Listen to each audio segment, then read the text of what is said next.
Now, if you've watched the other shorts showing the magnets and how they interact and so forth, you're going to understand this. It's going to be very easy for you to understand. An example of what I am talking about, of why you cannot make a long magnet. Our permanent magnet below, right in this area illustrated, is made of a magnetic material that at its magnetic maximum can create a field interaction that can affect other magnetic fields or materials. And in this case, we're going to use a hypothetical. For example, here we say that it is two spaces, two squares, that the interaction can occur.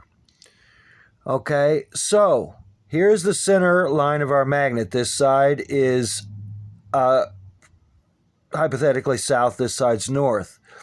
If this point here in the center is the farthest our south pole can exist towards the right, then we can assume 1, 2 over this line right here is the farthest our south, ending here, can affect 2 more squares, and vice versa. Our north can affect 2 squares beyond the center there, if the common understanding is correct. Now, I'll let you look at that while I read this to you.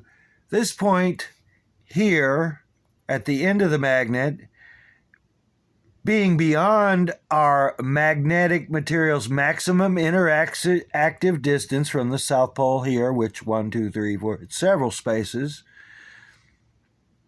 would seem to simulate a monopole, but does not.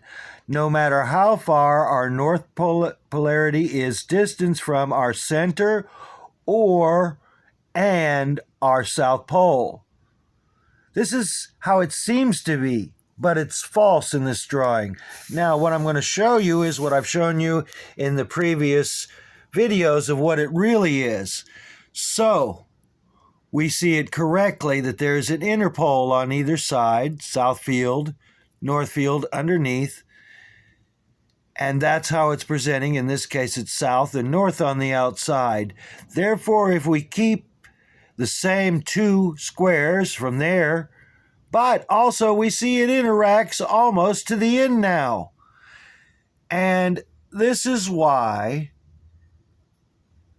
this occurs, because we don't understand. Rule number 1, absolutely all sides and faces of a permanent magnet express both so-called polarities. This is why you cannot create a monopole or a simulation of said by making a very long magnet wherein there seems to be a greater differential between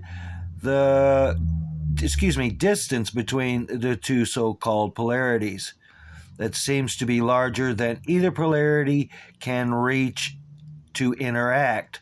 Upon understanding these misgivings and why and how it is probably correct, though it seems that there is only one polarity at the end. This is the magnetic field, this dome sticking up. It's not actually there, it's imagined. This is the end of the square magnet. So this is what we have occurring. There are 2 there. So we have these 2. It almost extends to the end of the south. It stops early. It's underneath.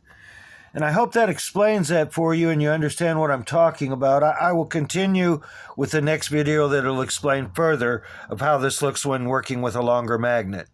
Thank you.